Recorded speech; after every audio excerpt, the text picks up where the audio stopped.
The first time I heard the barking, it wasn't from a dog. It came from my living room. Sharp, loud, demanding. And it didn't belong there. I stood frozen in the hallway, my fingers tightening around the edge of the wall as if it could hold me steady. For a moment I thought I had imagined it. After all, I lived alone. I had lived alone for years, quietly, peacefully, since my husband passed away. But then it came again. Sit, sit, Bruno. Followed by a loud thud, the scrape of furniture, and then a laugh. Not just any laugh. Her laugh. Maya. My daughter-in-law. I closed my eyes, took a slow breath and stepped forward. Because something in that sound told me this wasn't going to be a small problem. You see, I wasn't supposed to come home that day. My son Daniel had insisted I stay with my sister for a week. "You need a break, Mom," he had said, smiling in that gentle way he used when he thought I wouldn't question him. And I trusted him. That was my first mistake. Because when I opened my front door that afternoon, my quiet home, the one I had spent 30 years building, loving, protecting, was no longer mine. The air smelled different. Not of lavender and old books, but something sour, something animal.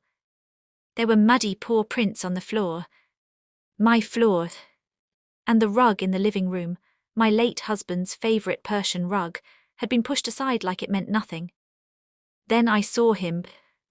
A large, heavy, drooling dog sitting proudly on my sofa. My sofa. And beside him, holding a leash like she owned the world, stood Maya. "Oh," she said casually, barely looking up, "you're back early." "Early?" As if I were the guest. "As if I should have knocked," I replied, my voice quieter than I felt. Maya shrugged. "Daniel said you'd be gone for a week." "Daniel?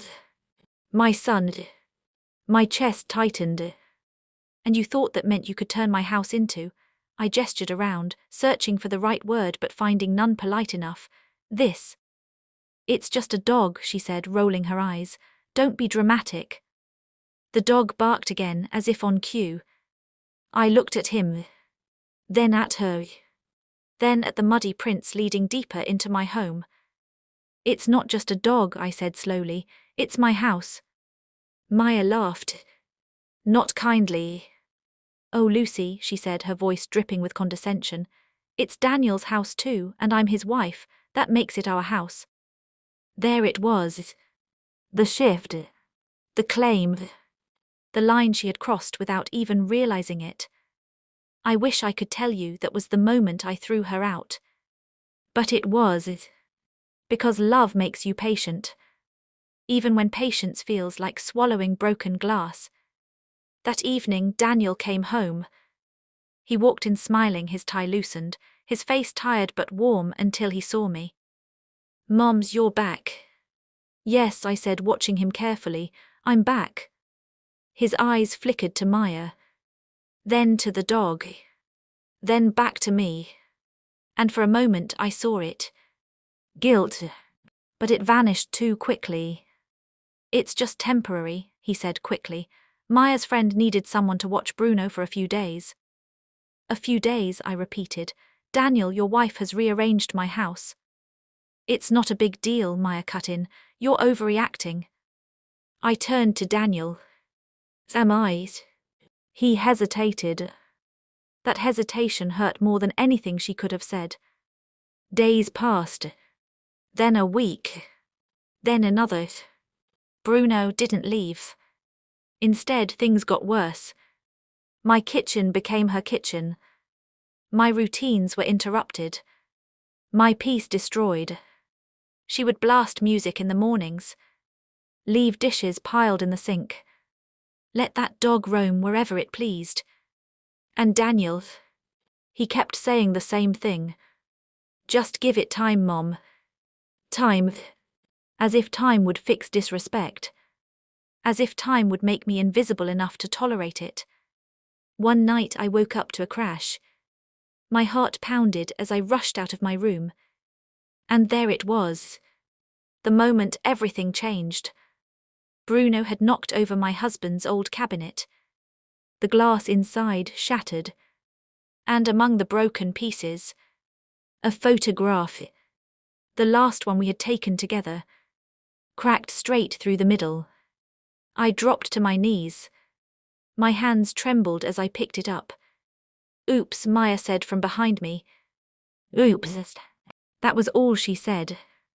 Something inside me snapped. I stood up slowly, turned around, and for the first time I didn't see her as my son's wife.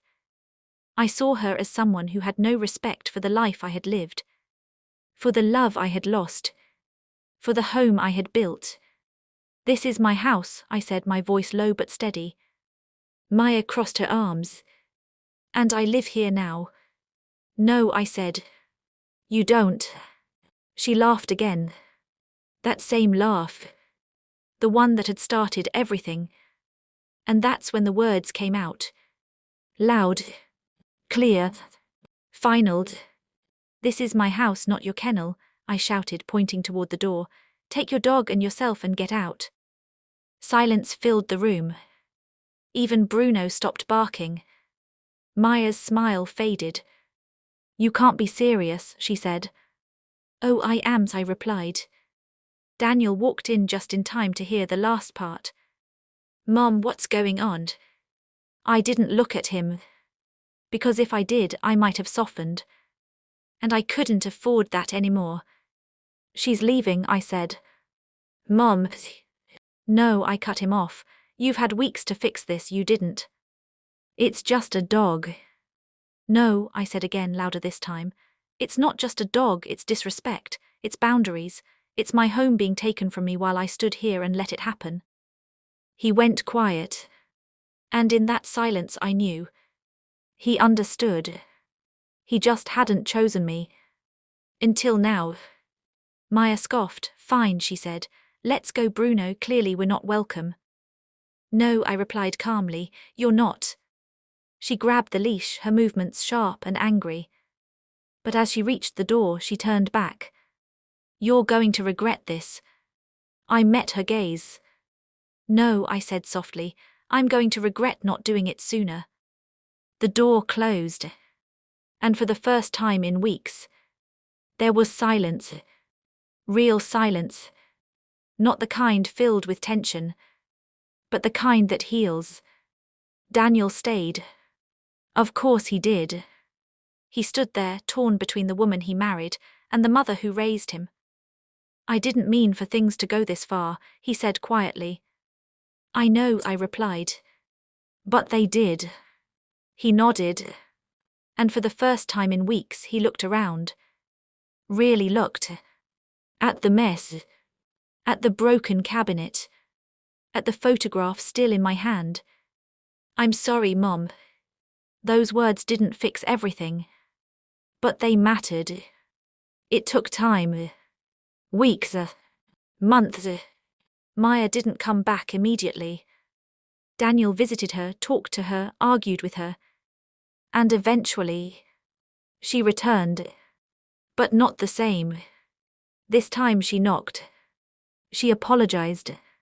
Not perfectly. Not dramatically. But sincerely enough. And most importantly, she understood something she hadn't before. That a house isn't just walls and furniture. It's memory. Respect. And boundaries. Now when I sit in my living room, everything is back where it belongs. The rug. The cabinet. The photograph, repaired though the crack is still faintly visible. A reminder. Not of pain, but of strength. Because sometimes the hardest thing isn't forgiving others. It's standing up for yourself. Even when it means risking the people you love. Moral of the story. Respect is the foundation of every relationship, and love without boundaries invites disrespect. Sometimes, protecting your peace means having the courage to say enough, even to those closest to you.